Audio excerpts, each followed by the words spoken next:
Hello everyone. Today we are going to discuss the poem Ulysses written by Alfred Tennyson.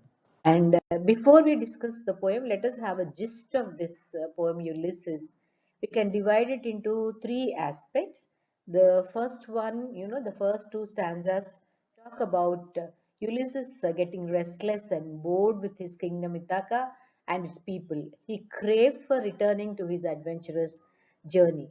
The next stanza talks about his turning his throne to over his prudent son Telemachus and giving the responsibility of the kingdom to his son.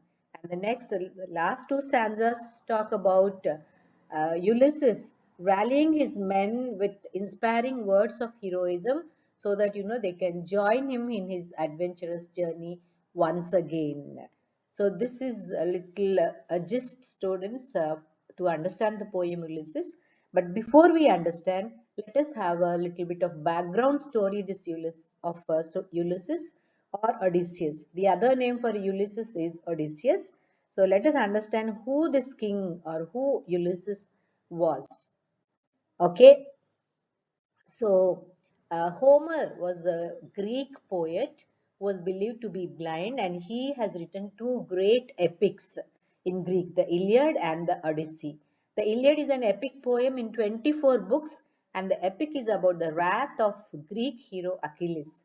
The subject of this poem is Trojan War, which continued for 10 years. We'll understand what is Trojan War later. Then the next poem he wrote was the Odyssey.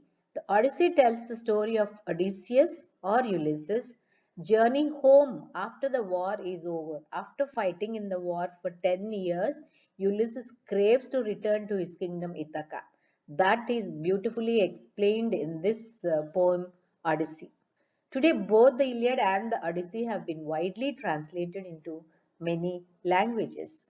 Ithaca, Troy, and Sparta are the three kingdoms in Greece, students. Of course, Troy is in Asia, but Ithaca and Sparta are in Europe.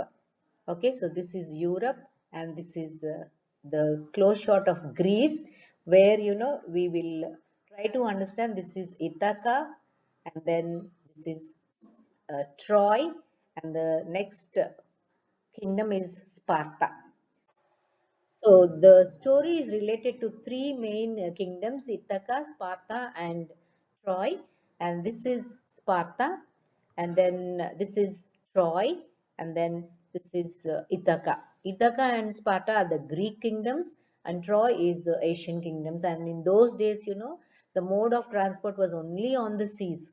They used only ships to travel, and you can see the vast ocean separating Troy and Sparta.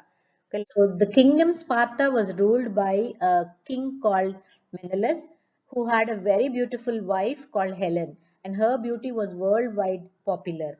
And then Troy was ruled by a king called Priam, and then his two sons, Hector and Paris, were there.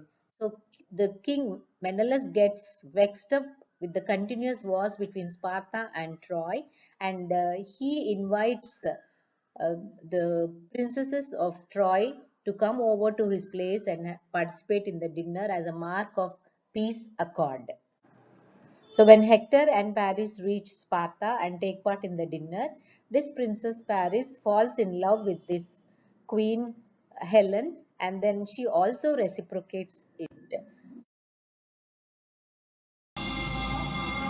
So that was the poem Ulysses, students. The first two stanzas talk about Ulysses getting restless and bored with his kingdom Ithaca.